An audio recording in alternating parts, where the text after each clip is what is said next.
I'm in fat kid heaven right now.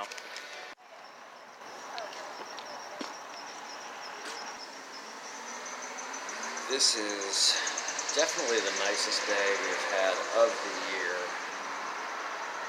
but I have also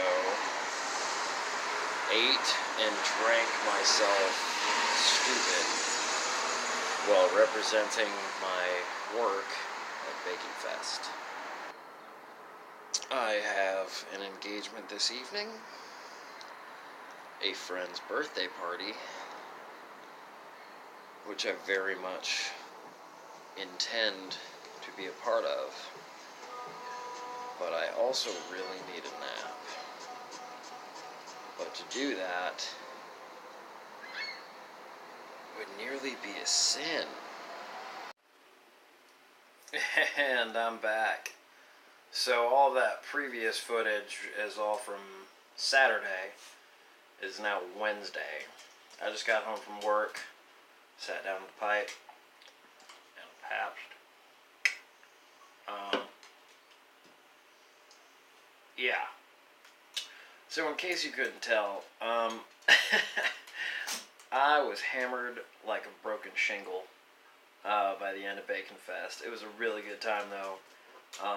I ate a lot of good food, not as much as I was hoping to. I was hoping to try a lot more.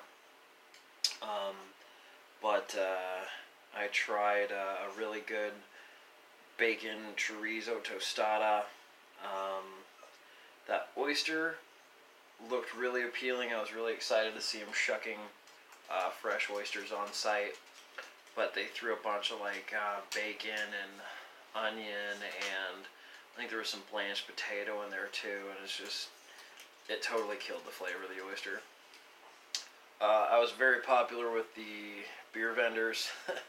I tried a really good cocktail by Bullet Bourbon. Hendrick's Gin had an excellent cocktail as well.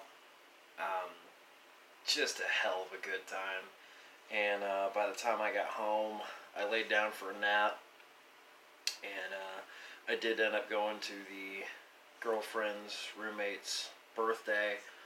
I powered through one beer and just like was done. My pipe and I held court out on the back porch for the rest of the night for anybody that cared to join. I was not interested in the festivities. It was a really awkward crowd too, like art students and film students and types of people that interest me, but ones that I can't relate to, really. I have a hard time connecting with people whose family has money to throw at them to do whatever they want. Can't relate. Not that they're all like that, but this crowd definitely was. This video is sponsored in part by Pabst Blue Ribbon and the guy at Bacon Fest that gave me all that I wanted. Here's to you. Pabst Refreshment. Okay, I don't think they'll be calling me for an ad campaign anytime soon. So, Typing Piper, I guarantee you I have not been avoiding you or your Adventures in Cooking series. I was very intrigued from the moment you sent me the first link. I did finally read part 1, but I've just been having a lot of my own adventures in cooking and haven't had much reading time. I'm going to try, I think I'm going to read part 2 and maybe 3 tonight, at least part 2. But here's something I haven't done in a while. I did my first back order of the year. I didn't really go crazy.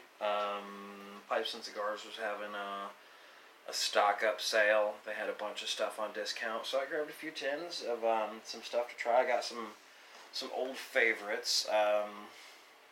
I want another tin of Oleg Golden Sliced. It's a classic. I want to try and age some.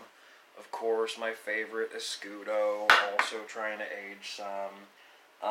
Then some other things that piqued my interest was Three Nuns has been intriguing me, and the green was the one that sounded like it would jive with my taste the most. This also looked good. Some Warhorse Ready Cut. I think they had plug as well. Plugs and flakes and ropes are all cool, but I like ribbon or at least coarse cut stuff because it's just easier to mess with, easier to pack.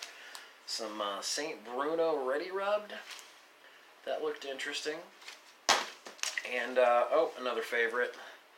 Some Missouri Meerschaum Country Gentleman. I finally burned through the last of that a couple weeks ago. And lastly, this looked really interesting. Hearth and Home Viprati, which is actually what I'm burning in the Morgan Bones Bulldog right now. So it's I think it's Russoulette. Yeah.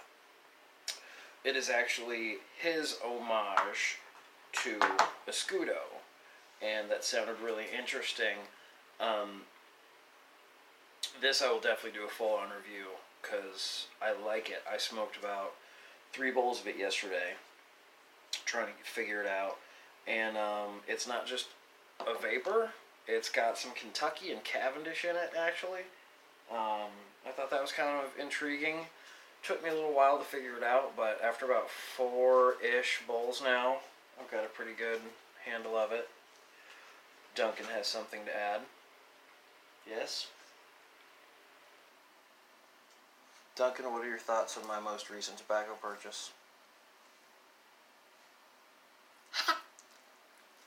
You heard it here first, folks. That's it for tonight. I've got some more stuff coming tomorrow. I might share that as well. And I've got to send some stuff out. I have to pay back my boy Andy for the poker he sent me. I've had his package boxed up, ready to go for weeks. I just haven't had a good time to send it. And still got to send some shit to my boy Chuck. So, thanks y'all for watching. Hope you got a little kick out of the Bacon Fest shenanigans. And I'll catch y'all later. Till next time, y'all stay hungry.